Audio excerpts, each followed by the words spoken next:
The bell, please.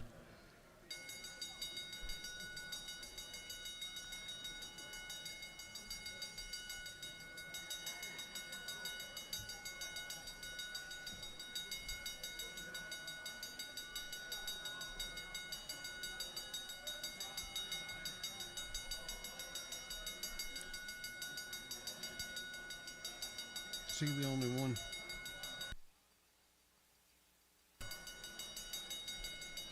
The next birthday I have on my list after that is yours. No one in between. We're going to ignore it. I'm going to ignore mine this year too. Clerk will read the caption to a group of privileged resolutions. Honoring the life and memory of Reverend Jimmy Rogers. Commending and congratulating Jerry Smith. Commending and congratulating Henry Richard Hagan. Recognizing and commending the Leadership Bryan class of 2022. Commending Dr. Ewan Frederick. Congratulating and commending the 2022 Georgia Single Parent Legacy Builders Award finalists. Recognizing and honoring the members of the St. Patrick's Day Parade Committee. Recognizing and commending Dashia Gordon. Recognizing and commending Vicki Kendrick Shorts. Recognizing and commending Gregory L. Roseborough and outstanding services, University of Georgia School of Law Assistant Dean. Commending Paulding Public Safety Appreciation. Honoring the life and memory of Jerry Latipo. Recognizing and commending Yasina Combs. Recognizing and commending Elizabeth Gordon. Recognizing and commending Judy Davis Walker. Recognizing and commending Sonora Maria Perez Marrero. Commending the efforts of the March of Dimes Foundation and recognizing March 9, 2022 is March of Dimes Day at the state capitol. Recognizing the week of March 14 through 20, 2022 is Brain Awareness Week at the state capitol. Recognizing and commending Deborah McAlpin on her outstanding public service and for other purposes. That completes the reading of the privileged resolutions.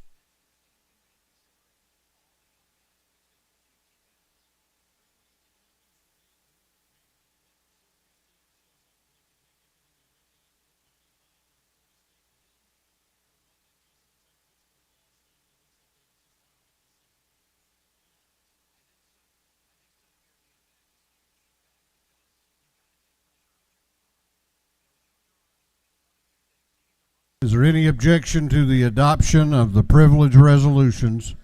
The chair hears none and the resolutions are adopted.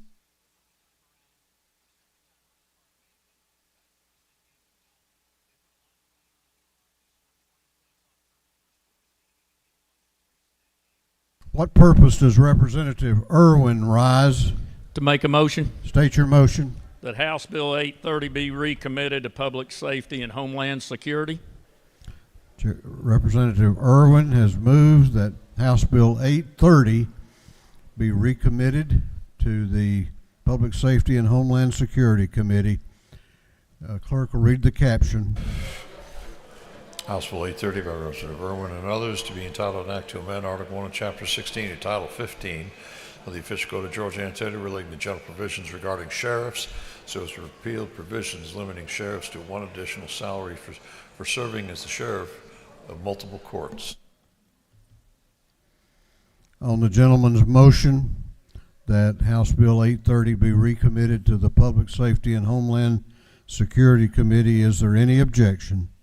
Is there objection? The chair hears none, and it is so ordered. Going back to the rules calendar. Going to the rules calendar, the clerk will read the caption to House Bill 1383. House Bill 1383 by Representative Wiliski of the 79th and others be entitled an act to amend Article 2, Chapter 19 and Title 45 of the Official Code of Georgia Annotated relating to the Fair Employment Practices Act of 1978 so as to provide for hearing before an administrative law judge. This bill having referred to the Committee on Judiciary, that committee recommends this bill do pass.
Chair recognizes Representative Walensky to present the bill.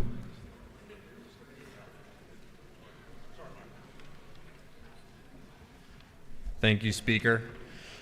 Hello, House. Today I bring to you House Bill 1383. This was brought to us by the Georgia Commission on Equal Opportunity. It got a very thorough vetting and judiciary. It's an amazing committee. I'm honored to serve on it. This is an update to the code section, specifically to the Fair Employment Practices Act. And really what this do is a cleanup bill. It clarifies a lot of ambiguity and also repetition both in this code section and other code sections, and also makes the administration of this process much cleaner and much better. And I ask for your favorable consideration and yield for any questions. I would love questions. You would love questions. Well, you didn't have any. I'll take any questions, Speaker. You still have none. Thank you, Speaker. Thanks. I ask for Now your you favorable do. consideration. See? I yield the well. See, okay. Gentleman has yielded the well. Be careful what you love. Is there any objection to the previous question being ordered? The chair hears none. The previous question is ordered. Is there any objection to agreeing to the report of the committee, which was favorable to the passage of the bill? The chair hears none. The report of the committee is agreed to. Shall this bill now pass? All those in favor of the passage of the bill will vote aye. Those opposed will vote no, and the clerk will unlock the machines.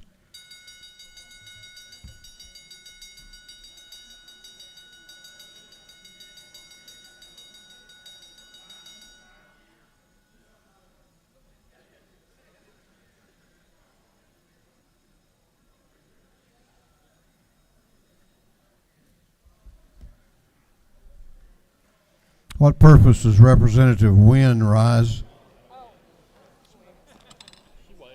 She waves.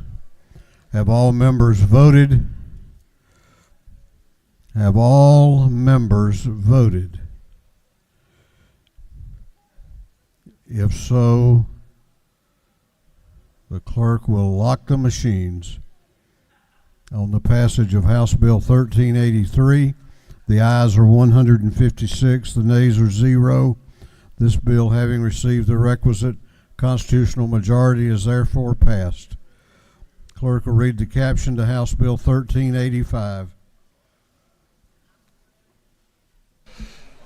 House Bill 1385 by Representative Anderson of the 10th and others to be entitled an act to amend Chapter 36 and Title 36 of the Official Code of Georgia annotated relating to annexation of territory so as to revise annexation reporting requirements to require the provisions of reports to the Legislative and Congressional Reapportionment Office of the General Assembly. This bill having referred to the Committee on Governmental Affairs. That committee recommends that this bill do pass by committee substitute. Chair recognizes Representative Anderson to present the bill. Thank you, Mr. Speaker. Colleagues, last session we approved House Resolution 222, which created a study committee looking at annexation and cityhood issues. We focused primarily on the dispute resolution process of annexations. In our findings, after we held meetings around the state and in the Capitol here, there were several suggestions. This bill addresses just a couple of those suggestions.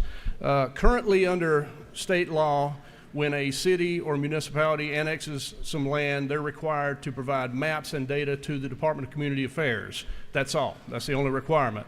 What this bill does is it requires municipalities to provide maps and description to the Department of Community Affairs and also to the Legislative and Congressional Reapportionment Office of the General Assembly. It also requires those maps to be provided in shapefile digital format and authorizes regional commissions to assist municipalities if they're unable to generate those formats. That's the basics of the bill, and Mr. Speaker, if there's no questions, I will ask for your favorable consideration and yield the well.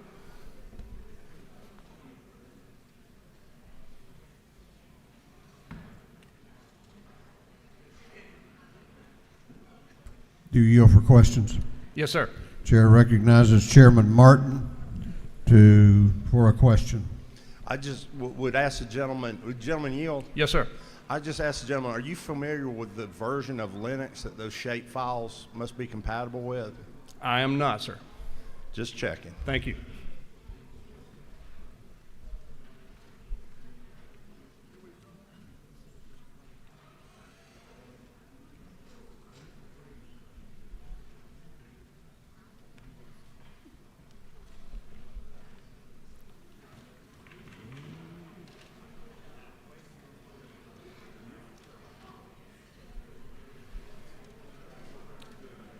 Mr. Speaker, I yield the will. No, you have no further questions. Let me.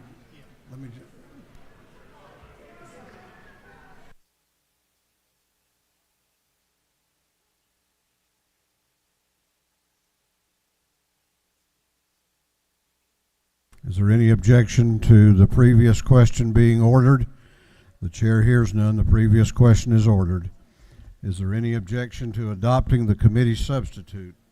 The chair hears none. The committee substitute is adopted. Is there any objection to agreeing to the report of the committee, which was favorable to the passage of the bill?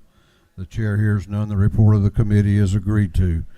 Shall this bill now pass? All those in favor of the passage of the bill will vote aye. Those opposed will vote no, and the clerk will unlock the machines.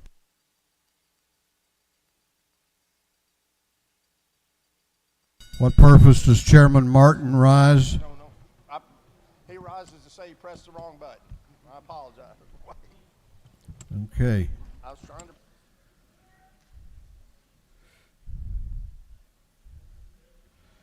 Have all members voted? Have all members voted?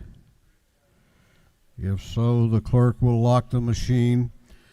On the passage of House Bill 1385, the ayes are 158, the nays are 0. This bill, having received the requisite constitutional majority, is therefore passed.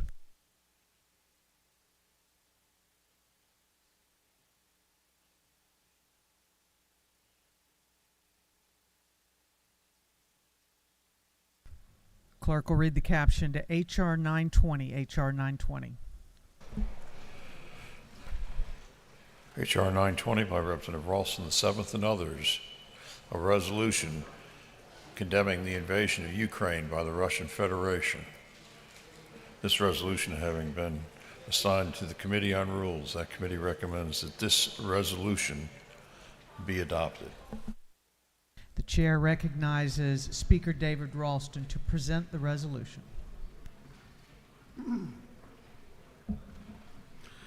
Thank you, Madam Speaker, members of the House. I come before you today to present House Resolution 920 for a very simple and singular purpose: to condemn the invasion of the Ukraine by the Russian Federation and to put Georgia on record as standing up for those who are standing for freedom. Now, I'm not naive. I realize that our action today will not alter the course of events before us, and probably won't even be read in Washington. But there are some occasions presented to us by fate where it is important to say what should be obvious, and that is to stand with good against evil. I cannot begin to fathom what Vladimir Putin is thinking of or why he would commit this kind of atrocity. But today we will call him out for the tyrant that he is and condemn his actions and those who willingly follow him. He is a bloodthirsty tyrant who deserves condemnation and not words of praise or cheers. You'll note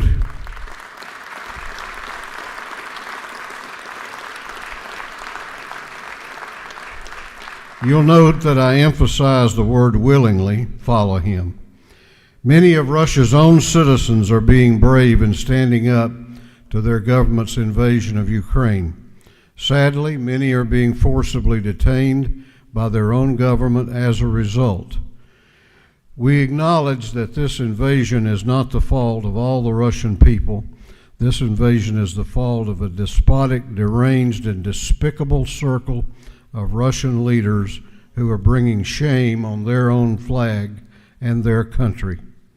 We cannot yet know how many injuries and fatalities have been caused by Russia's unprovoked aggression. Just today, for example, it has been reported recently in the news that the Russians have attacked a maternity and children's hospital. I'm going to say that again,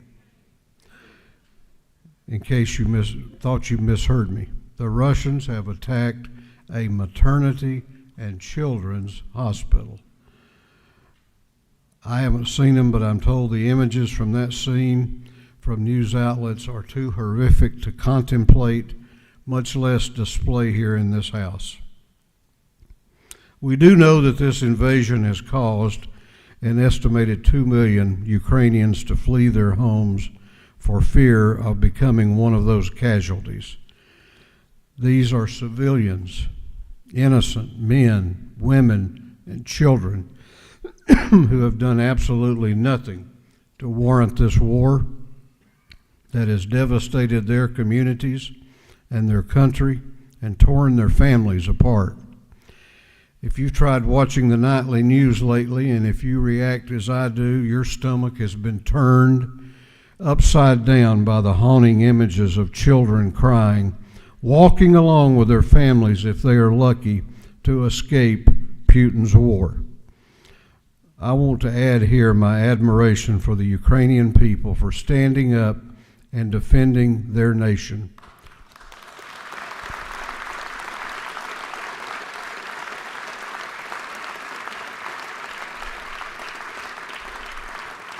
Even with the odds firmly stacked against them, they have shown the kind of resolve that you hope somewhere deep down lies within each of us. Their bravery and resolve stands as a light of hope in this world. In that spirit, I would ask that we continue to do all we can to support them in their cause. That's why this resolution calls on both the President and the Congress to continue to take prudent actions to bring about a swift, peaceful end to this conflict. I hope you'll note that this resolution is signed by the leadership of both political parties in here, because this is not a Democrat or Republican issue. On this point, politics stops at the water's edge, and we unite as Americans. Our nation has stood up against tyrants before, and we do so here again today, because today we are all Ukrainians. I would ask you to join with me in praying for the people of the Ukraine, those in harm's way, and praying that this bizarre, barbaric chapter of history ends quickly and as peacefully as possible. I would ask your favorable consideration of House Resolution 920, and I thank you for your attention. Thank you, Madam Chair. I yield the well.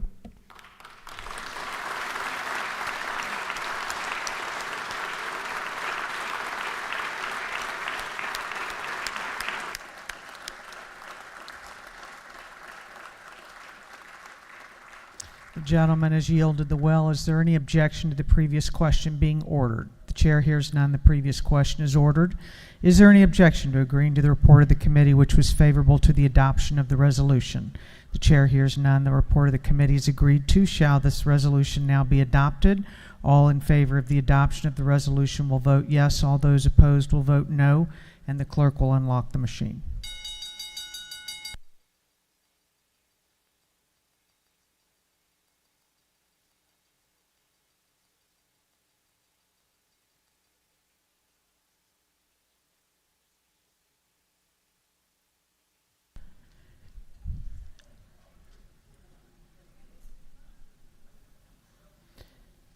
Have all members voted? Have all members voted? If so, the clerk will lock the machine on the adoption of the resolution. The yeas were 166, the nays were 0. The resolution, having received the requisite constitutional majority, is therefore adopted.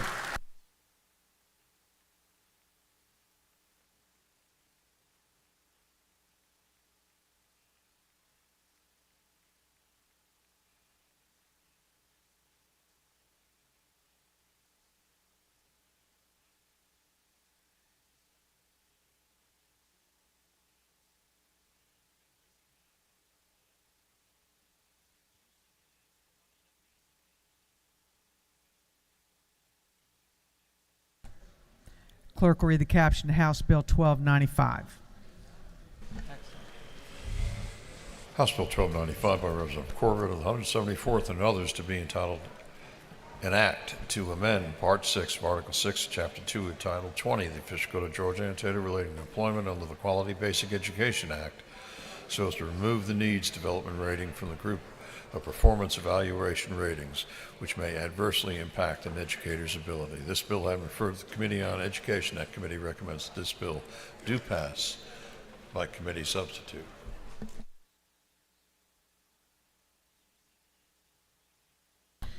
Chair recognizes Chairman Corbett to present the bill.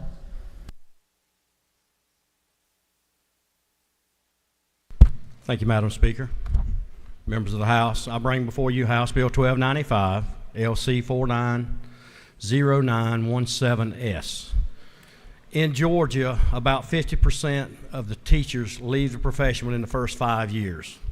So the intent of this bill, what we're trying to do is change the evaluation of to where they can get the proper evaluation, where we can get the teachers the help they need so they can become hopefully highly effective teachers and not be penalized by the Professional Standards Commission and lose their certificate. And that's all we're trying to do with this bill.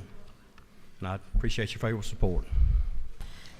There is a question. I yield for one. The chair recognizes Representative Clark for a question to your left. Thank you, Madam Chair. Does the gentleman yield? To the lady, yes. Yes, so just to clarify, what specifically are we removing from the standards? We're not moving, as far as the Professional Standards Commission, the needs improvement evaluation. A lot of times a school system is hesitant to give a teacher a needs improvement because if they get 2 within 5 years, they lose their accreditation. So the school system still can give them a needs improvement. It just removes that from the Professional Standards Commission where they won't lose their accreditation. And hopefully then we get them if they get a needs improvement, we can get them a professional development plan in place, bringing them a mentor, help teach them to, like I say, hopefully get them to a highly effective teacher. That's the goal of this bill. Thank you. Thank you. I yield the well. Thank you. The gentleman has yielded the well. Is there any objection to the previous question being ordered? The chair hears none. The previous question is ordered. Is there any objection to adopting the committee substitute? The chair hears none. The committee substitute is adopted. Is there any objection to agreeing to the report of the committee which was favorable to the passage of the bill? The chair hears none. The report of the committee is agreed to. Shall this bill now pass?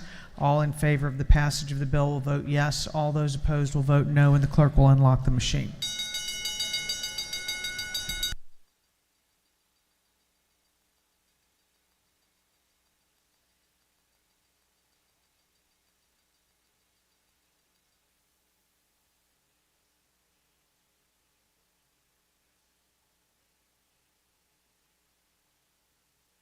Have all members voted?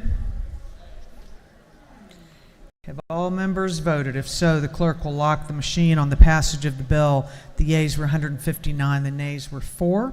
The bill, having received the requisite constitutional majority, is therefore passed.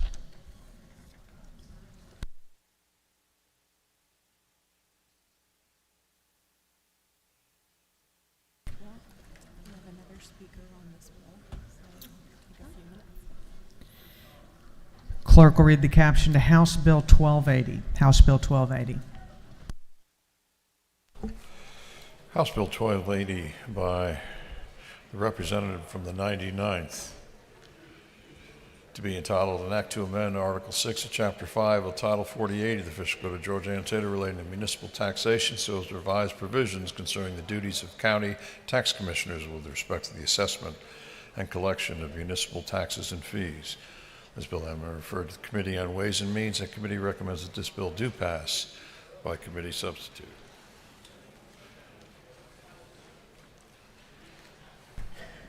The chair recognizes Representative Lim to present the bill. Thank you, Madam Speaker. Members, I present before you today House Bill 1280 for your favorable consideration. Some of you who know me know how much I love two things: administration of local government and tax law and policy, both things that this bill happens to comprise. Specifically, this bill regards how county tax commissioners and counties contract with municipalities to collect municipal taxes, fees, and special assessments. This is important because, especially as we seek to create more municipalities, there won't necessarily be efficiencies of scale or even a desire for all of them to collect their own taxes and prepare their own tax digests. Unfortunately, though, right now, we have under state law an inconsistent, kind of chimerical three-tiered system on how these contracts are negotiated, depending on the number of tax parcels in a county, whether it's over or under 50,000, or as of last year, because of the development that arose in my county, Gwinnett, whether the county happens to have 14 or more municipalities. I say inconsistent because depending on what category or tier you're in, either the county, the municipality, or even in some instances, the county tax commissioner can have less power in the decision making on what these contracts look like than what they perhaps should, and ultimately have what the county tax commissioners, can receive for fulfilling these municipal responsibilities. Furthermore, and if this is important, there is no actual cap under the law on what commissioners can receive for these responsibilities on top of their annual salary, which has led to some inefficiencies that ultimately harm the local taxpayer most of all, allowing in some cases for additional compensation far beyond the actual cost of these services, or if there were a fair market value for those services, the value of those services. So what this bill does is to address those issues by, above all, finally creating one uniform system that applies in all 159 counties, and that system dictates that the three relevant parties, the county tax commissioner, the county, and the municipality, all have a seat at the table and negotiate the contract together, ensuring equal bargaining power, again, regardless of where you are in our great state. Furthermore, in a nod to transparency, the contracts they negotiate will have to specify what is being paid for which services or purposes, including, again, the cost of the actual services provided. Finally, House Bill 1280 does set a cap on the compensation for the tax commissioners that is on top of their annual salary, and that cap is at 50% of the minimum annual salary tax commissioners are required to be paid already under state law. I particularly will close by wanting to thank Chairman Efstration, who I know was committed to revisiting this issue this year to ensure more uniformity, transparency, and fairness in contracting. And appropriately enough, given what HB 1280 sets out, we are also grateful to the Georgia Association of Tax Officials, or GATO, which represents the tax commissioners statewide, ACCG, and GMA for coming together, surveying their members since, I believe, last summer, and figuring out a structure that works for everyone, including, I stress again, ultimately the local taxpayers. All three of them, GATO, ACCG, GMA, support this bill, and with that, I ask for your favorable consideration. Madam Speaker, I yield for questions. You do have questions. The chair recognizes Representative Bentley in front of you for a question. Does the gentleman yield? I do yield to the Thank you. Strawberry Queen. Thank you. I certainly appreciate it. Isn't that true, Representative, that this bill passed out of committee with bipartisan support? It did, and it has bipartisan sponsorship. It will help all 159 counties, yes. And is it not further true that I will be supporting your bill on today? I will assume that to be true, and thank you very much, Representative. The chair recognizes Representative Holcomb. Thank you, Madam For a Speaker. question. Does the gentleman yield? I do yield. Is it not true, Representative Lim, that this is your first bill, and I'm very proud of you for your hard work? It is true, and thank you for the pride you have in me and have had in me for many years, even before this job. So thank you. The chair recognizes Representative McLaurin for a question. To your right. Thank you, Madam Speaker. Does the representative yield? Yes, to my law school classmate. Representative, you mentioned that you have a very strong interest in both local government administration and tax law and policy. I was wondering if you've ever listed those interests on any sort of online dating profile, and if so, how that's worked out for you. I will send Representative McLaurin my former OkCupid profile at a later time.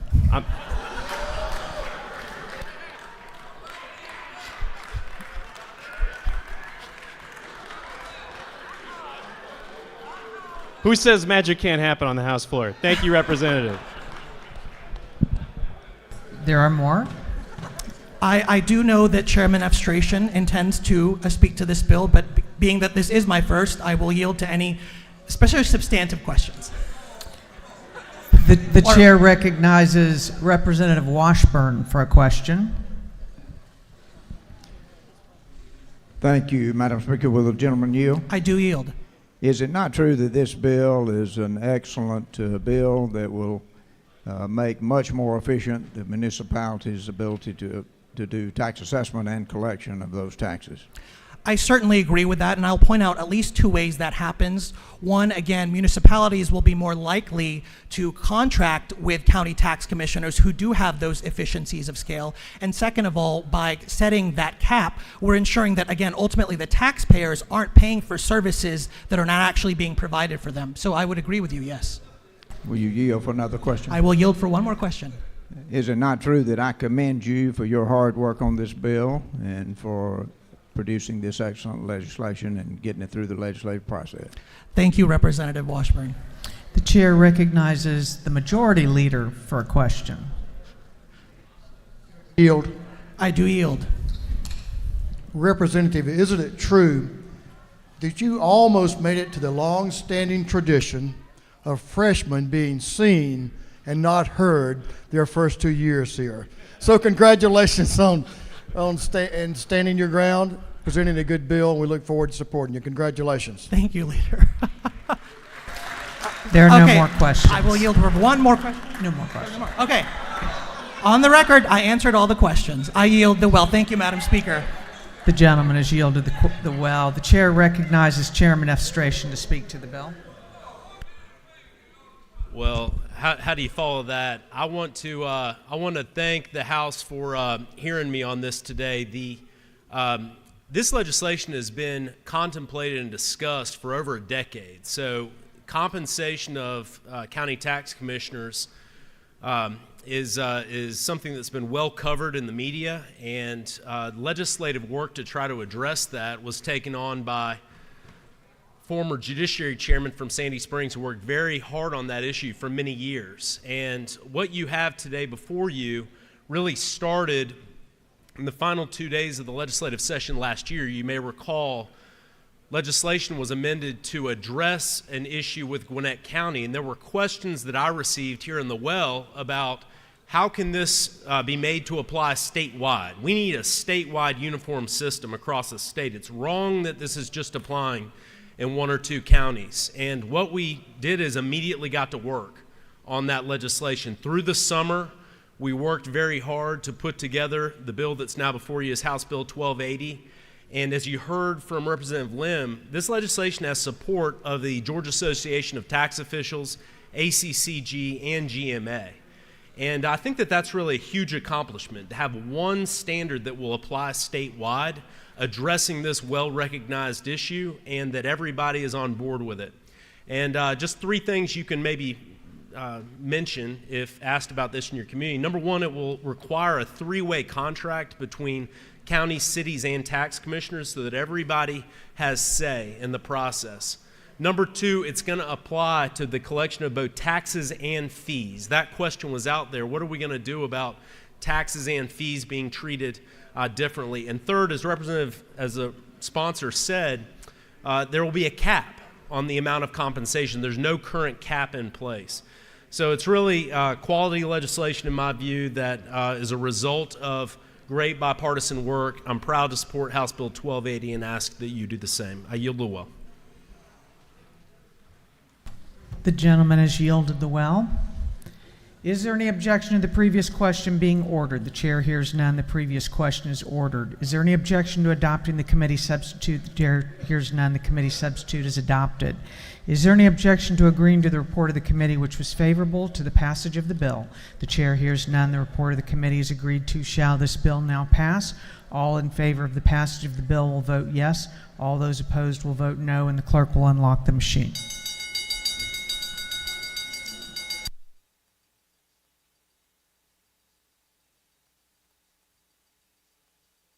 For what purpose does Representative Clark rise? Parliamentary inquiry. State your inquiry. Is it not true that when we passed a bill that dealt with tax commissioner compensation and it only dealt with Gwinnett and Fulton, that I expressed concerns that it was only targeting 2 counties, and I am very happy that we have now addressed this statewide.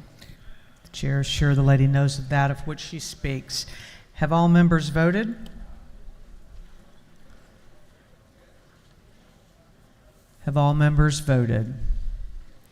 If so, the clerk will lock the machine. On the passage of the bill, the yeas were 161, the nays were 0. The bill, having received the requisite constitutional majority, is therefore passed.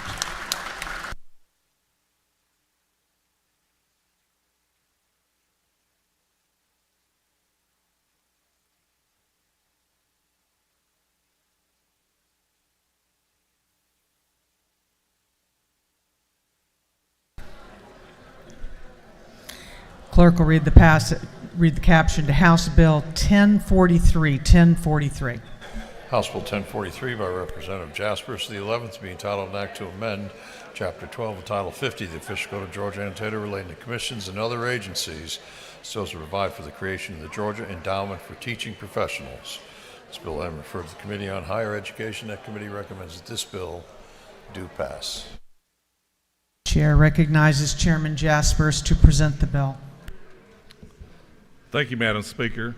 Thank you, members, for hearing about another effort by the Rural Development Council to strengthen rural Georgia.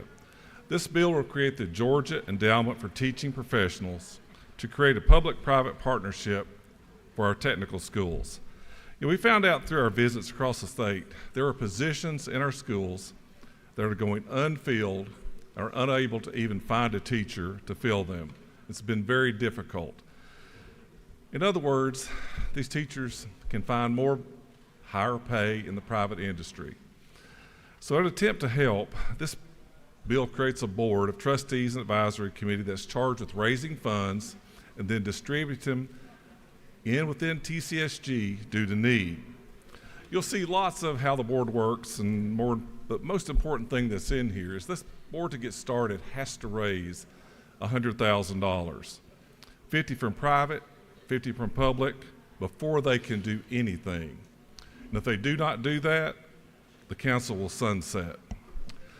And that's, like we say many times here, this will give TCSG another tool in the toolbox to keep our Georgians well-trained for the future. Madam Speaker, that's my bill, and I'll be glad to answer any questions or yield the well if there are not any. There are no questions. Thank you, ma'am. The gentleman has yielded the well. Is there any objection to the previous question being ordered? The chair hears none. The previous question is ordered. Is there any objection to agreeing to the report of the committee which is favorable to the passage of the bill? The chair hears none. The report of the committee is agreed to. Shall this bill now pass? All in favor of the passage of the bill will vote yes. All those opposed will vote no, and the clerk will unlock the machine.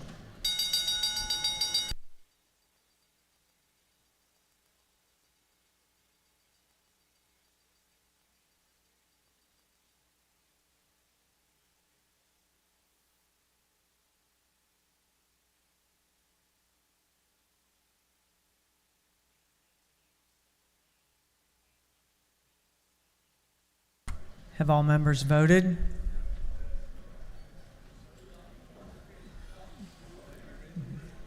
Have all members voted? If so, the clerk will lock the machine. On the passage of the bill, the yeas were 157, the nays were 4. The bill, having received the requisite constitutional majority, is therefore passed. Clerk will read the caption to House Bill 849. House Bill 849. House Bill 849 by Representative Smith, the 41st, to be entitled an act to amend Code Section 1975 of the Official Code of Georgia Annotated relating to reporting of child abuse, so as to add human resources personnel and supervisory personnel in a workplace that employs minors as mandatory reporters for child abuse. This bill having referred to the Committee on Industry and Labor. That committee recommends that this bill do pass by committee substitute. The chair recognizes Representative Smith to present the bill. Thank you, Madam Chair, members of the House. Today I bring before you HB 849, and what this bill simply does is that it requires any business with 5 or more employees that hires minors in the workforce to designate their human resource personnel, which means anyone that is responsible for the hiring of employees, as a mandated reporter. A mandated reporter is a person who, because of his or her profession, is legally required to report, once again report, not investigate, any suspicion of child abuse or neglect to the relevant authorities. These laws are in place to prevent children from being abused and to end any possible abuse or neglect at the earliest possible stage. Now let's address the need for this bill. Child abuse is a critical issue in the United States, where nearly 5 children die every day due to abuse or neglect. Every 10 seconds, a new report of abuse is made. And most of the reports of suspected child abuse or neglect tend to come from the professionals who come into close or consistent contact with minors. Now, this bill specifically deals with the interaction and the conversations between adults and teenagers between the ages of 14 and 17, but the impact is intended to save the lives of many more. In the households where teenagers have younger siblings, the teenager could be the only one able to speak up for them. Also, this could be the first time teenagers are introduced to other adults outside the supervision of their parents that aren't their teacher, coach, or pastor. And with that being said, teens are also less likely to report harassment, therefore making the ability to recognize an inappropriate interaction with an adult at the job crucial. Now let's talk about who is being affected by this legislation. Once again, that's any business that has 5 or more employees that hires minors. And the reason for the number 5 is not arbitrary. The intent of this is to provide flexibility to the smallest of our businesses while also protecting the majority of our teens and the workforce. In the code section for mandatory reporters, only the individual is responsible for the reporting and not the business. And before I close, mandated reporter training is offered for free, and it is easy to register online. And as a former school teacher, I have seen the mandated reporting requirement work to end abuse in the lives of the students that I have personally taught, and I believe the same thing can be done in our workforce here in Georgia. And with that, Mr. Speaker, I will yield for any questions, and if there aren't any, I will yield the well. There are a couple questions. The chair recognizes Representative Gravely for a question. Does the gentleman yield? Certainly. Is it not true that you and I have had the great privilege and pleasure of coaching youth in our community, and where you and I have actually been to the same coaching events and enjoyed working with the young people in our community? And is it not further true that you and I both have been trained on mandatory reporting, and so this is a very important issue, not only in the workplace, but as community coaches in our community? The gentleman knows of what he speaks. I appreciate it's a good bill. Thank you, sir. Thank you. Chair recognizes Representative Ridley for a question. Does my friend yield? My good friend, yes. Is this your first bill? You know what? I passed one about 4 years ago. Well, daggone. Well, this is a great bill. I am disappointed that I can't make no fun of it because you picked something serious to bring up here right now. But I appreciate your bill, appreciate your friendship, and appreciate your foresight on this. Always, always. Thank you. Chair recognizes Representative McLeod for a question. Does the gentleman yield? Certainly. So I think it's a very good bill, and I love the intent. I just want to ask the question about on casual contact. If, say, a child came into McDonald's and you know, I see something and I'm an employee, I see something and I'm concerned, could that create some problems with how it gets handled? I'm just concerned about just the casualness of, and basically somebody saying they're judging it to be harmful to that child, not knowing what's going on exactly. That's absolutely a great question, and it helps me, you know, clear up the intent of this bill.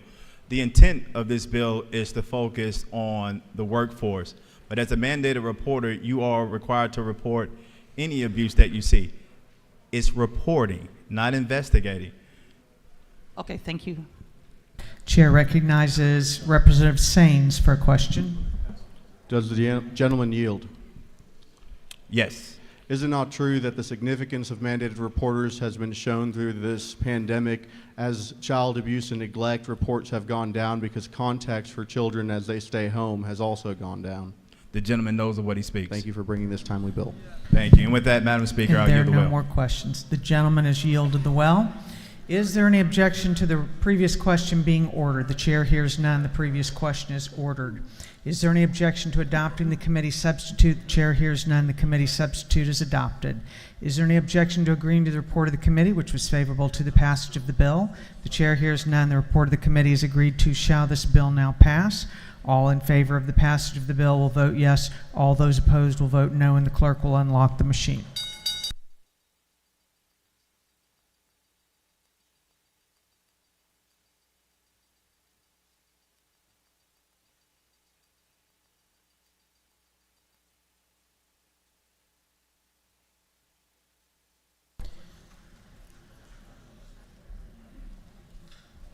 Have all members voted? Have all members voted? If so, the clerk will lock the machine. On the passage of the bill, the yeas were 160, the nays were 0. The bill, having received the requisite constitutional majority, is therefore passed.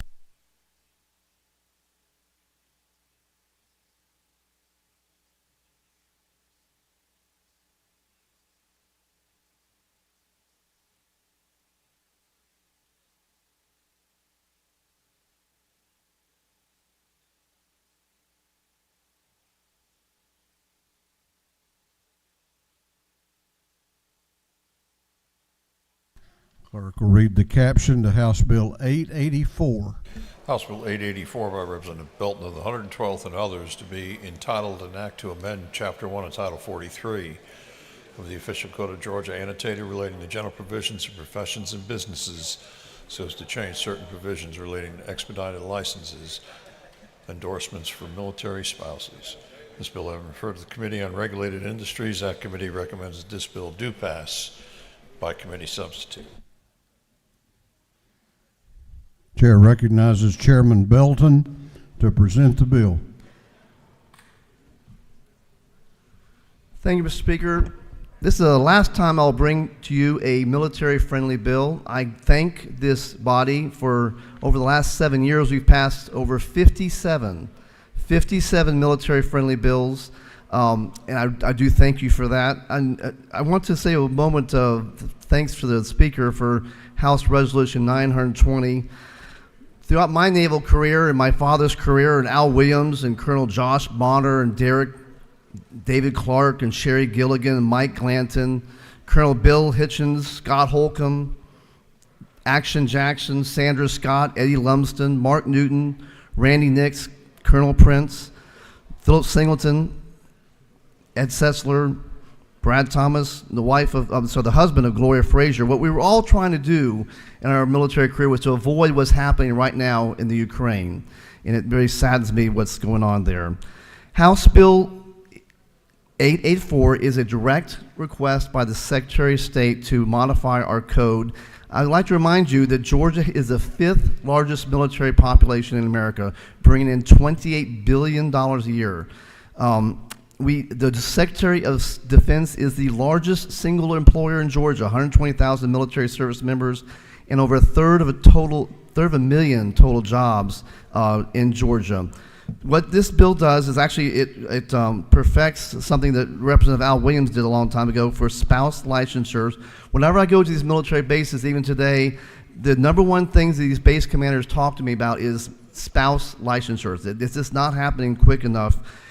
So what this says is, once the spouse has put together all of his paperwork and he has the qualifications and the training and the expertise and the examinations, the board will move in 30 days. Now, why do I say 30 days? If you looked up there, very top in the yellow, the Secretary of Defense is requesting that we move on these in 30 days. Who is the Secretary of Defense? He's Lloyd Austin from Thomasville, Georgia, and he, again, is the largest employer in Georgia. So 28 states do this right now. If you get the map, please put the map up, if you would. 28 states do this. We're in yellow right now. I'd like to move it to the green again. And on this particular issue, this is where we are in Georgia on this particular issue. And I stand for questions. You have no questions. I yield the well. Is there any objection to the previous question being ordered? The chair hears none. The previous question is ordered. Is there any objection to adopting the committee substitute? The chair hears none. The committee substitute is adopted. Is there any objection to agreeing to the report of the committee, which was favorable to the passage of the bill? The chair hears none. The report of the committee is agreed to. Shall this bill now pass? All those in favor of the passage of House Bill 884 will vote aye. Those opposed will vote no, and the clerk will unlock the machines.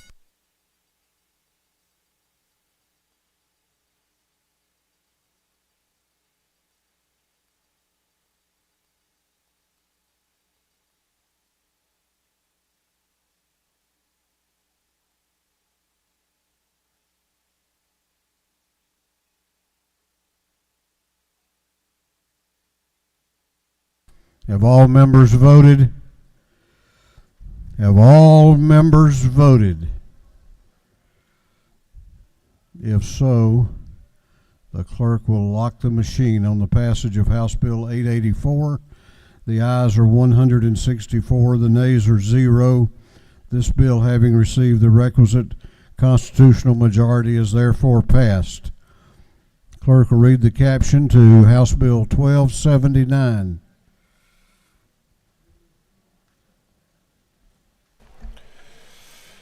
House Bill 1279 by Representative Gamble of the 15th and others to be entitled an act to amend Article 3, Chapter 13 and Title 16 of the Official Code of Georgia annotated relating to dangerous drugs, so as to authorize certain persons with chronic disease and certain persons over 65 years of age to carry prescription medications in a compartmentalized medication container. This bill having referred to the Committee on Health and Human Services. That committee recommends that this bill do pass by committee substitute.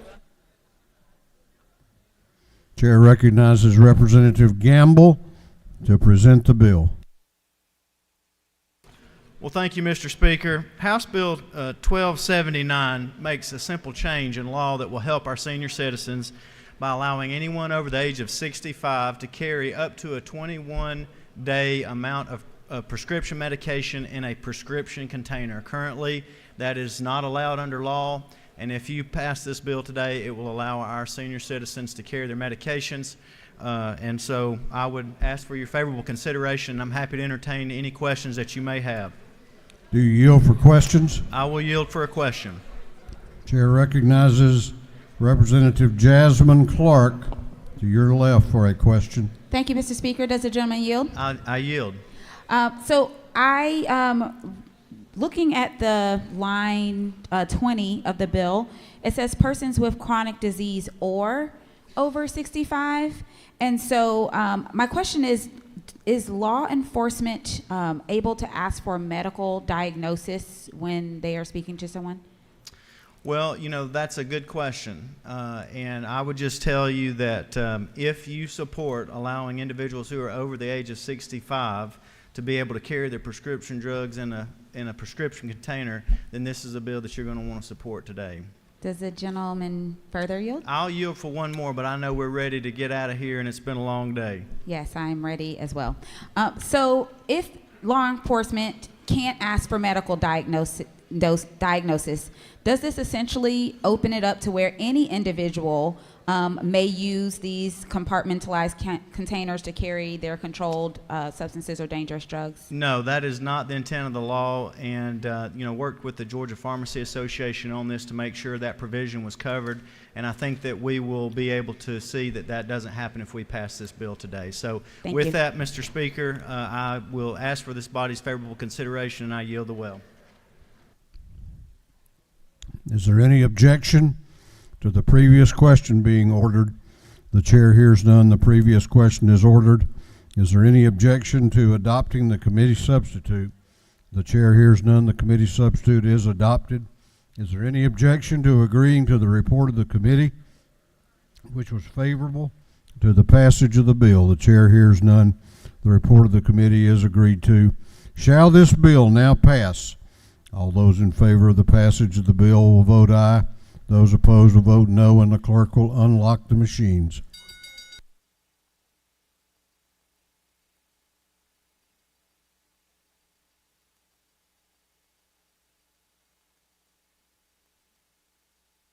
What purpose does Representative Ridley rise? Parliamentary inquiry. State your inquiry. Is it not true that the author left out that this bill was going to be called the Representative Dodd Hogan bill initially?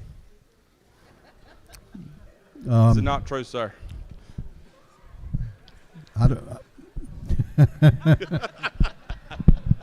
We need to name a bill after him before he leaves. Yes, sir, we do. This might be as good as any. Have all members voted? Have all members voted? If so, the clerk will lock the machines on the passage of House Bill 1279. The ayes are 164, the nays are 0. This bill, having received the requisite constitutional majority, is therefore passed. Clerk will read the caption to House Bill 1357. House Bill 1357 by Representative Smith, the 18th, to be entitled An Act to Amend Code Section 22-984 relating to the Professional Standards Commission's authority to create and implement standards and procedures for certifying educational personnel. This bill having referred to the Committee on Education. That committee recommends that this bill do pass by committee substitute. Chair recognizes Representative Tyler Paul Smith to present the bill. Thank you, Mr. Speaker. Good afternoon, ladies and gentlemen of this august body. I bring to you today House Bill 1357. This bill is just a simple change. It simply requires the Professional Standards Commission to consider any teacher certification program outside of the state which meets the accreditation and certification requirements of the Professional Standards Commission. In our state, we've seen a shortage statewide and in a lot of our rural areas, especially in our specialty subjects like STEM. The statistics would show you that roughly a third leave the profession in their first 5 years. This bill complements what this General Assembly and the Governor have done in making Georgia a teacher-friendly state that provided a $5,000 teacher pay increase, and this helps us to make sure that we have teachers in the pipeline ready to go. And with that, Mr. Speaker, I'll yield for a question.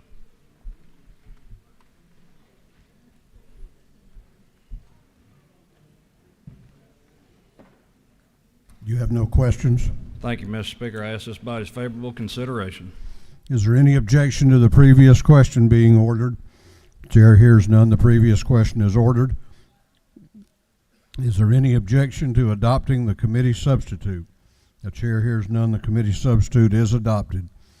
Is there any objection to agreeing to the report of the committee, which was favorable to the passage of the bill? The chair hears none. The report of the committee is agreed to. Shall this bill now pass? All those in favor of the passage of the bill will vote aye. Those opposed will vote no, and the clerk will unlock the machines.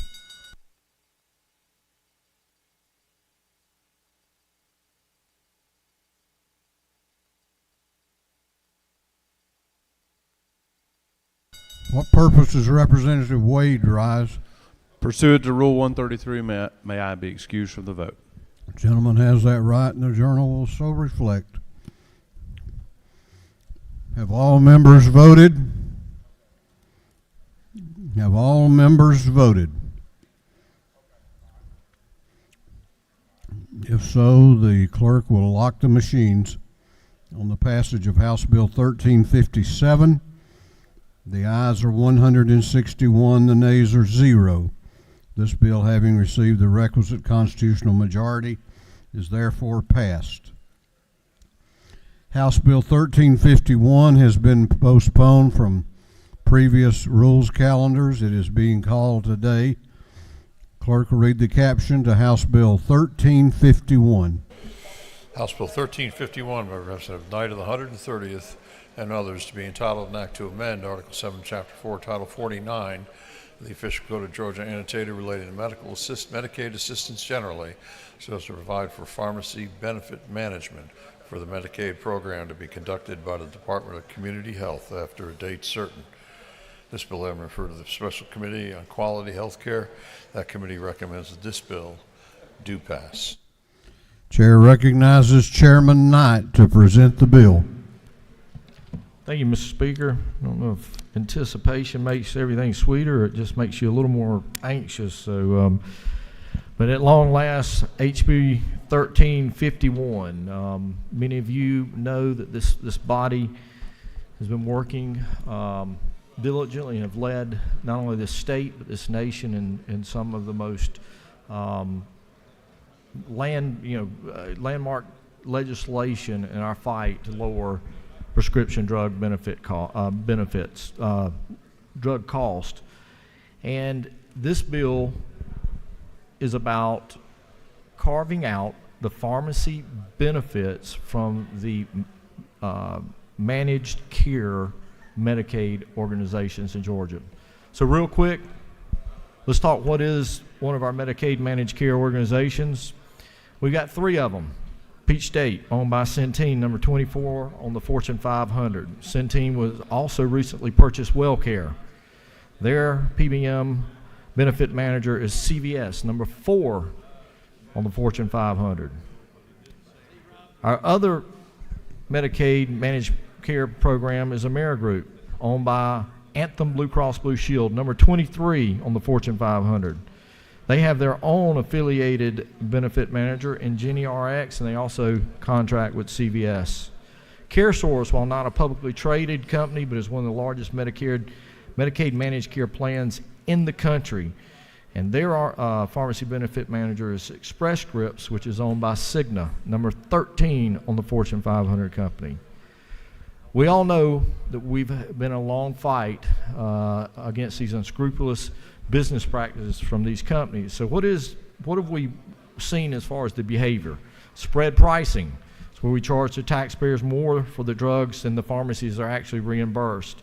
I will remind this body, and thanks to Chairman England and others, that Georgia was one of the first of 3 states in the nation to uncover spread pricing. In fact, we're in a current lawsuit, Centene is in a current lawsuit in which they've set aside over $1 billion to settle with a lot of the southeastern states, including Georgia, which is still in that process of investigation. We've seen steering, in which patients are steered to the pharmacies that are affiliated or owned by the PBMs. They're steering some of the most chronically ill patients, cancer, HIV, other patients, autoimmune deficiencies, and they're steering them to their downstream assets, their pharmacies, their mail order pharmacies or specialty pharmacies. And more so, retroactive fees. Retroactive fees is when these PBMs go back into the pharmacies after the adjudication process, days, weeks, sometimes months, and say, we paid you too much, and we're going to take a little bit back. In fact, I'll give you an example shortly. And we've also seen that the PBMs and the managed care affiliate pharmacies are being reimbursed more than the independents. And again, we have led. So where's Medicaid managed care today? Spread pricing we have prohibited in 2019 and 2020. 2020, we prohibited retroactive fees. Again, shoring up the steering legislation, anti-steering legislation. And we've also made sure in prior years under the MAC pricing laws that we tried to make sure our pharmacies did not have underwater reimbursements. But despite all of these efforts, of this body, this legislature, this governor, the games persist. In testimony, we had community pharmacies, and a lot of these were from our most rural areas. And they came in and gave examples of what is happening under these managed Medicaid plans. We had one independent pharmacy that had 3,500 prescriptions negatively reimbursed in the past 6 months, loss of $21,000. We had another pharmacist that come in and had 3,700 prescriptions negatively reimbursed in the past 6 months, loss of $27,000.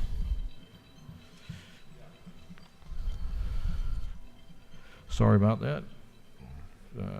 Another alarm going off. We had another independent pharmacist had 1,068 prescriptions negatively reimbursed for the past 6 months, $3,100. Another one, 10,500 prescriptions negatively reimbursed in the last 6 months for a loss of $68,000. And again, we're sitting here trying to build access to health care. But yet, the very professionals that our Georgia Medicaid patients want to go to, they are actually being driven out. We see steering. We had examples of where some of our most chronically ill patients were rejected. Said you got to go to what? The specialty pharmacy for the PBM. We also began to see in AmeriGroup on their website their specialty pharmacy. They had 2. We've all heard of what's going on with the narrow networks in Georgia, and they're killing our hospitals, but especially our rural hospitals. IngenioRx, and guess what? One other pharmacy, 12 Stone Health Partners in Tennessee. Wasn't it amazing that our cancer patient that testified before the committee said she was told that she could either drive up to Tennessee and get the medicine or she had to get it from the specialty pharmacy. But listen to this. Again, her oncologist had it on the shelf, and that oncologist could have prescribed that medicine and reached around and got that medicine and given it to that cancer patient. But the games persist. They consist. And you know, spread pricing was bad enough, but the games that they will play continue. And so now we're finding in managed Medicaid, we're finding, listen to this, retroactive fees that we outlawed or made against the law in 2020. We had examples. You want to know what it looks like? So if you're a pharmacist and all of a sudden a week, 2 months later, you had a drug that they went back and grabbed $219 weeks after it was adjudicated at the point of sale. On top of that, you lost $15 at the point of sale. They took $225 out of his pocket, a loss for serving our Medicaid patients. We've got other examples that were given. Again, the bad practices continue. So if you remember in 2020, this body overwhelmingly passed our bill, one of the bills which we wanted to have exactly this, a carve-out.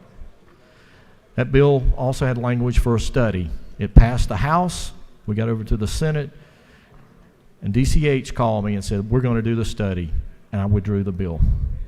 Well, now we have the results of the study. A carve-out under the best case scenario, and this is an actuarial study by DCH, the best case scenario was a savings to Georgia of $1.2 million. Worst case, $7 million loss. Best case, $14 million savings.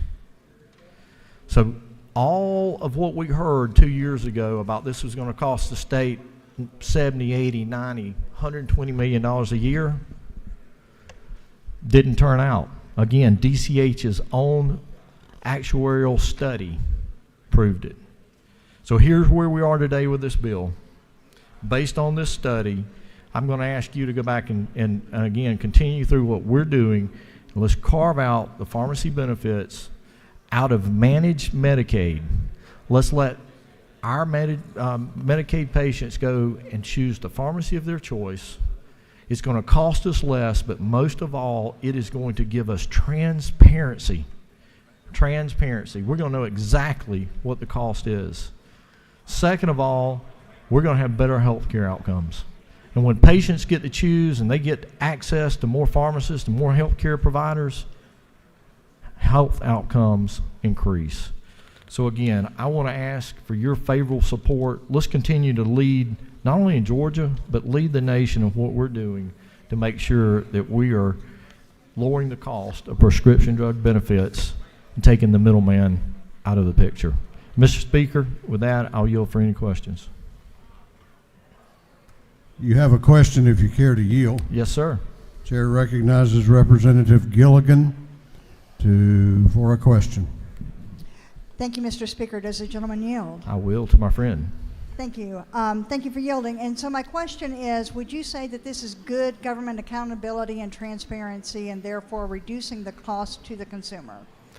I do. And let me tell you, as it stands right now, Georgia contracts with these managed care organizations to provide the health care services, in this case, pharmacy benefits, okay, via, their pharmacy benefit managers. These PBMs add on an additional layer of bureaucracy while locking the Medicaid recipients, okay, into,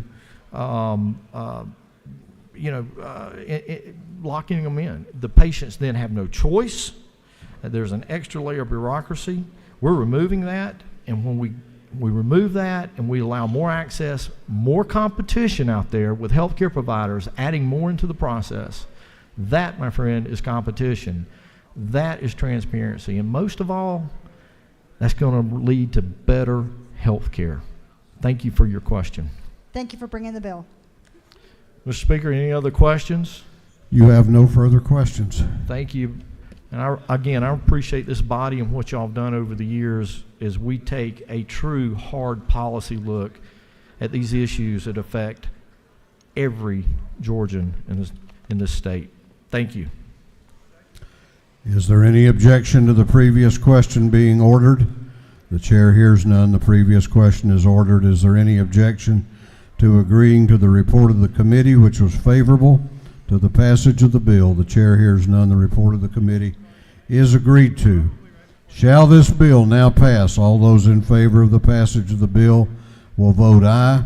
All those opposed will vote no, and the clerk will unlock the machines. What purpose does Chairman Parrish rise? Mr. Speaker, under Rule 133, I'd like to be excused. Gentleman has that right, and the journal will so reflect.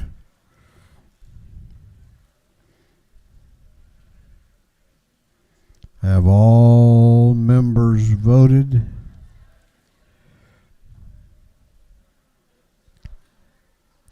Have all members voted?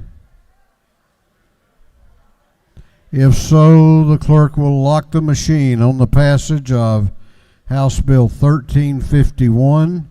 The ayes are 162. The nays are 0. This bill, having received the requisite constitutional majority, is therefore passed. House will come to order.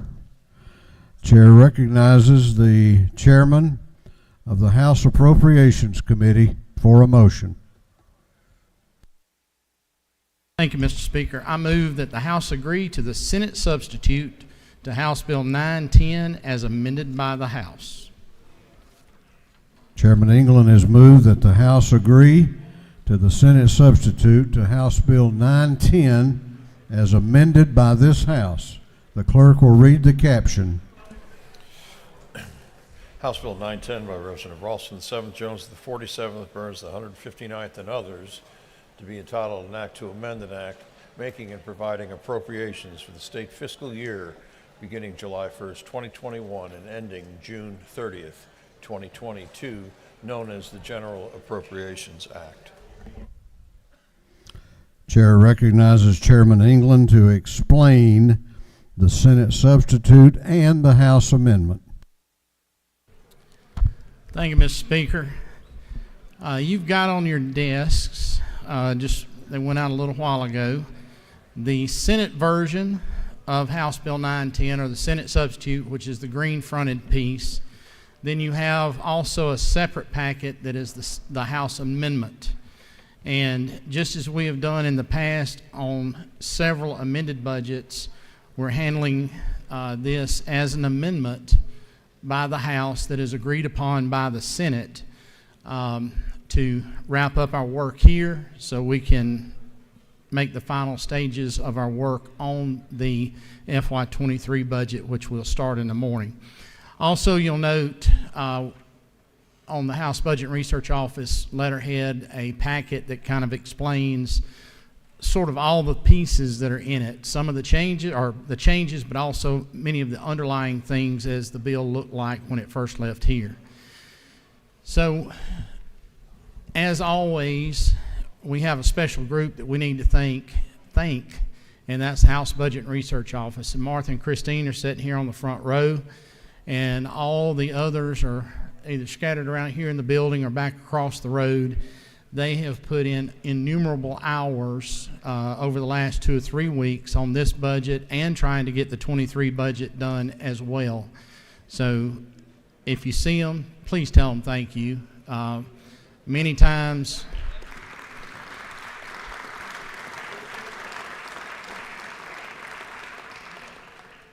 times they are still here until the wee hours in the day, in the evenings, trying to get things put together, get things proofed, get things checked, and last night was no exception.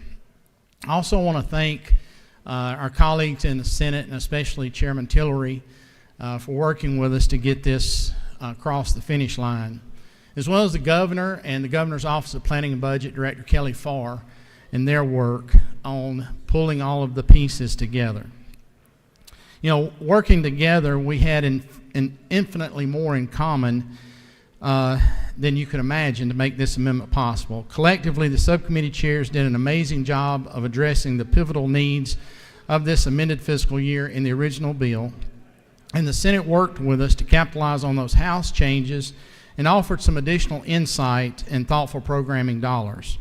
Initially, the amended budget provided for a 1.4% growth in tax revenue over 2021, but with steady gains in the first 3 quarters of FY22, the Governor felt comfortable, and we agree in this amended budget to increase the revenue estimate by an additional $443 million to bring the state's 2022 spending to $30.3 billion. The primary purpose of the revenue adjustment is to provide an early payment of $374.8 million to the state's general obligating sinking fund, or our bond payments, where we pay the principal and interest on our bonds. The revenue estimate change also included an additional $3 million to the Georgia Technology Authority to implement immediate responses to growing cybersecurity concerns, as well as $45 million to increase the initial one-time $1,000 salary supplement for our nurses, school nurses, bus drivers, school cafeteria workers, and the custodial workers that we'd included in the House version of the budget, but to bring that $1,000 now up to $2,000. The other salary increases we agreed upon a few weeks ago are intact and remain the largest statement in this general budget. And in addition to those, the one-time payment for state employees, the $2,000 increase for teachers, and the cost of living adjustment for all benefit-eligible employees of the 3 branches of government beginning on April the 1st. The House amendment reflects the compromise position to take immediate action to stem turnover rates among our employees, especially within the correctional facilities at times that reach over a 90% turnover rate, with an additional $2,000 increase on top of the $5,000 COLA that everyone else is getting. The complete salary package of this amendment and the underlying bill totals $950 million. At the end of the day, that $950 million is flowing back through the economy of our state by supporting our tax-paying, hard-working state employees, teachers, and school personnel. The length and probably 95% of the items on this amendment are directly tied to the language change on the salary provision the House made for employees funded by grants, fees, fines, and other fund sources. The language was tweaked, but $76.2 million we spread across multiple agencies is still in place. Aside from the language changes, there are agreements with some great ideas that came from the other chamber. One Senate change we embrace includes a one-time $17.5 million program for rural downtown redevelopment grants. As we see investments coming down from the state level for economic development, such as Rivian, for an example, this new funding is designated to help smaller communities to make improvements to stimulate economic growth as envisioned from the local level. There's a compromised position of $3 million for equipment and operating grants for nursing programs among our higher education institutions with a wait list, and this will help accelerate and build that capacity to get more students in the classroom and more nurses then within our hospitals, nursing homes, and assisted living centers. Building on the House position in conference, we made slight adjustments to increase the facility security improvements for the GBI headquarters and to replace and improve their lab equipment for a total infusion of $5.3 million. The amendment also recognizes even more funding to shore up the Georgia Crime Victims Emergency Fund from the $6.5 million appropriated in the House version to $8.1 million, as noted in line 30.5.4 in your amendment. The Senate increased, and we agreed to double the amount of one-time funds for state parks and recreation facilities, now just about $30 million. As you know, our state parks saw a huge, massive increase in business during COVID-19, and they continue to see that influx of people enjoying our state parks. Georgians flocked to the outdoors and rediscovered, or simply kept up their attendance at our sites across the entire state. With that volume of usage comes increased need to repair, maintain, and upgrade the structures and parks themselves, from cabins to parking to restrooms, ADA ramps, welcome centers, lodges, boat docks, picnic pavilion. The list goes on. The most notable adjustment in higher education began in Regents, where there is one new capital project for the STEM building at Kennesaw State University for $4.6 million, and just over $2 million to establish a cutting-edge, integrative precision agriculture research and demonstration farm that will be co-located with the fairgrounds down at Perry. There's funding for the construction industry certification programs as well, in TCSG and in DOE, just under $4 million combined. These funds provide heavy and specialized equipment training programs in skilled trades, which help address some of our labor market shortages. The House amendment also reflects an infusion of $18.5 million in appropriation to airport aid, which draws down a 90% federal and a 10% local state match to be used statewide.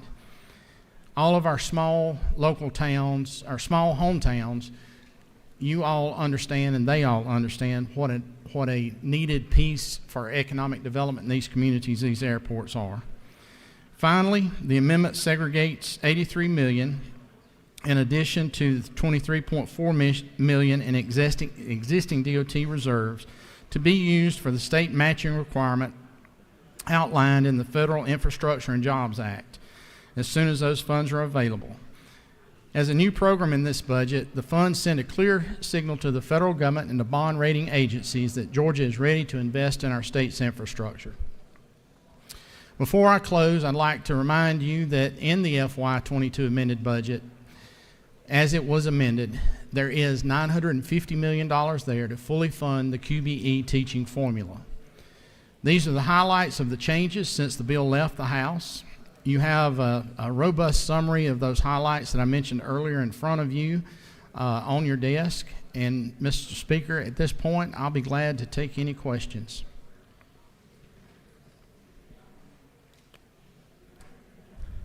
Well, you just stood up there and spent a whole lot of money with no questions. Well, that being the case, Mr. Speaker, I appreciate everyone's attention and ask for your favorable consideration as we send House Bill 910 back over to the Senate as amended by the House. I yield the will. Is there any objection to the adoption of the House amendment? Is there any objection? Chair hears none. The House amendment is adopted. On the gentleman's motion that the House agree to the Senate substitute to House Bill 910 as amended by this House, all those in favor will vote aye. Those opposed will vote no, and the clerk will unlock the machines.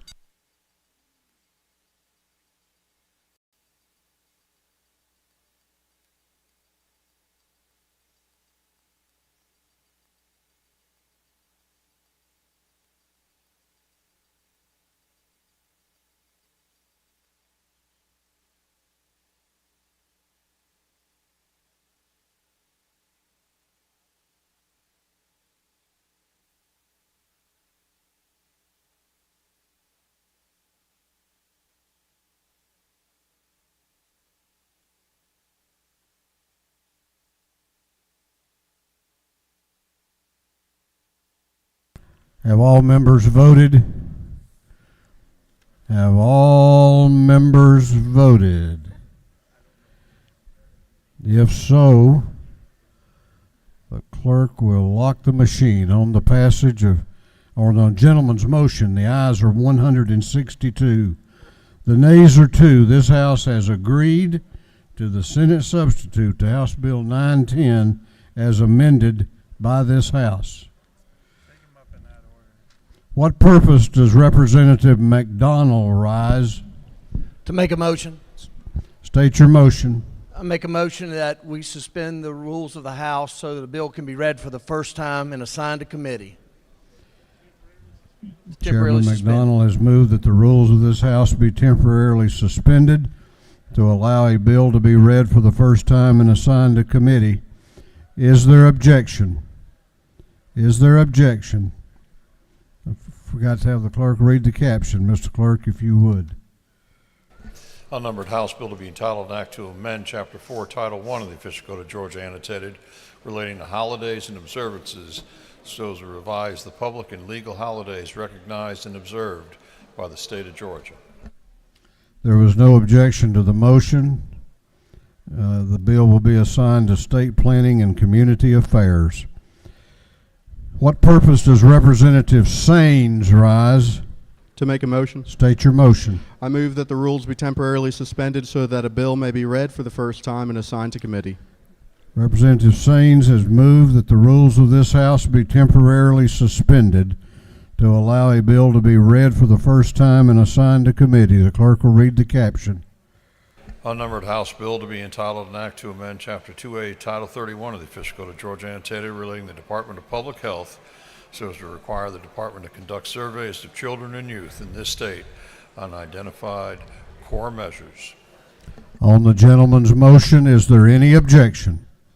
Is there objection? Chair hears none, and it is so ordered. Education. What purpose does Representative Crowe rise? Make a motion. State your motion. I move that the rules be temporarily suspended so that a bill may be read for the first time and assigned to committee. Representative Crowe has moved that the rules of this House be temporarily suspended to allow a bill to be read for the first time and assigned to committee. Is there or the clerk will read the caption. Unnumbered House Bill to be entitled an act to amend Chapter 2 of Title 42 of the Official Code of Georgia annotated relating to Board and Department of Corrections so as to provide for adoption of rules and regulations by the Board of the Department of Corrections. On the gentleman's motion that the rules of this House be temporarily suspended to allow a bill to be read for the first time and assigned to committee, is there any objection? Chair hears none, and it is so ordered. Public Safety and Homeland Security. Clerk will read the caption to a group of privileged resolutions. Recognizing March 10, 2022 as Public Library Day at the State Capitol. Recognizing and commending Delta Sigma Theta's Stone Mountain Lithonia Alumni Chapter on its 25th chapter anniversary. And congratulating the Atlanta Braves and inviting them to be recognized by the House of Representatives, and for other purposes, that completes the reading of the privileged resolutions. Is there any objection to adopting the privileged resolutions? The chair hears none and the resolutions are adopted. All right, we have some announcements. If you have signed up for an announcement, make your way to the front of the chamber. Chair recognizes Representative McLean for an announcement. Thank you, Mr. Speaker. I just want the membership to know that the Working Family Caucus will have a Zoom meeting tomorrow at 12 o'clock. And if you're here, you can go by room 307 and pick up your lunch. And it'll be an update on the key bills from the labor lobbyists tomorrow.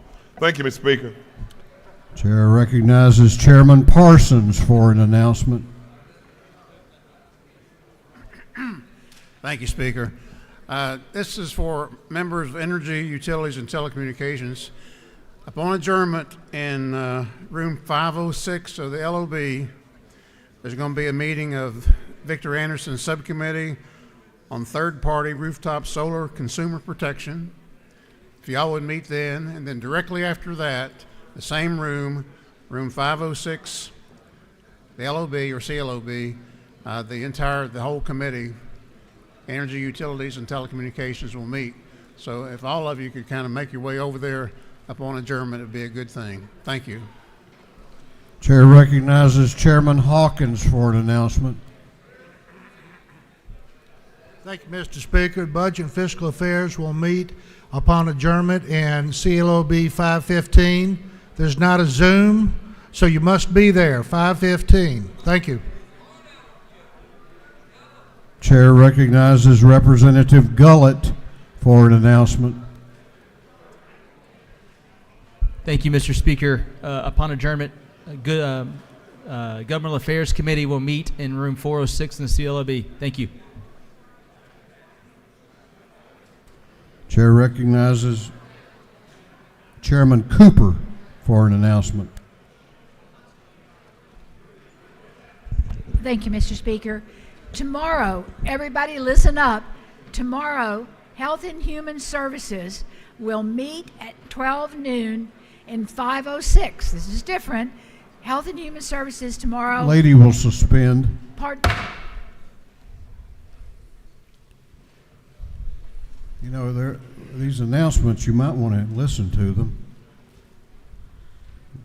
Might end up wanting to go to your committee meeting. Lady may proceed. Thank you, Mr. Speaker. Tomorrow at 12 noon, the House Health and Human Services Committee will meet in 506 of the LOB. Tomorrow at noon in 506, Health and Human Services. Thank you. Chair recognizes Chairman Gunter for an announcement.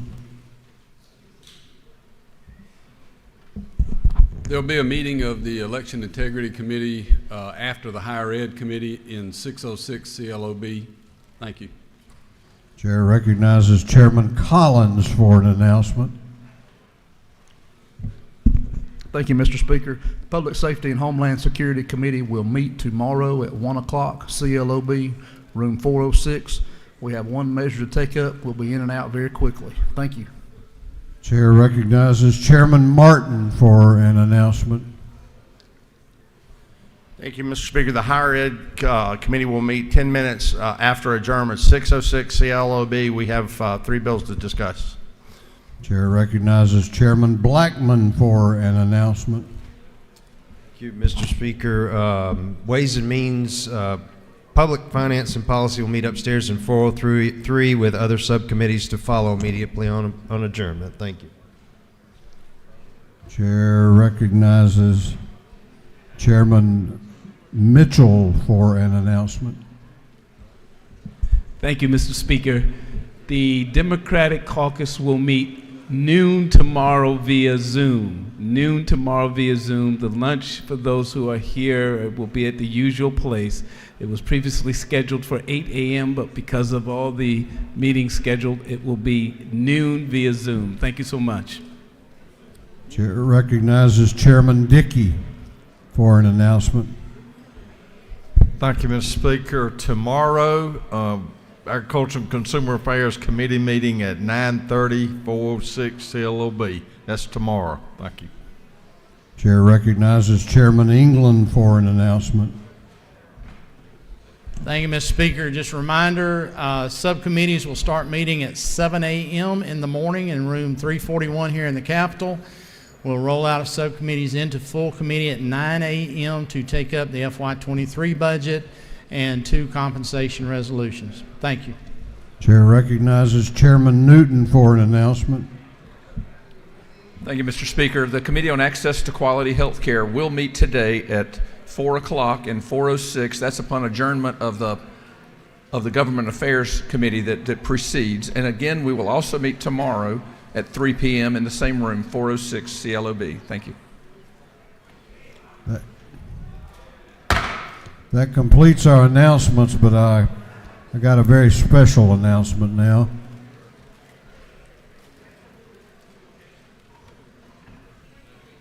If you haven't already, it's not too late to go out and buy a birthday cake for our birthday honoree today. And it might behoove you to do that because today is the birthday of the chairman of the House Rules Committee, Chairman Richard Smith.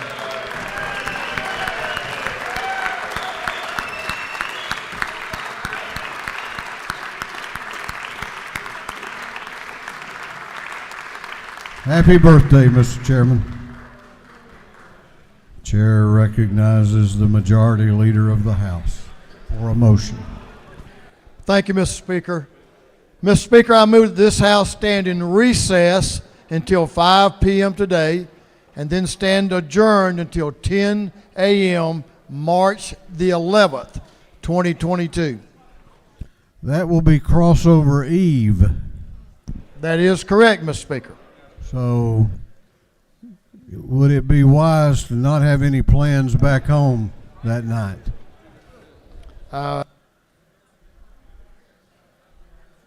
Answer is yes. Yes.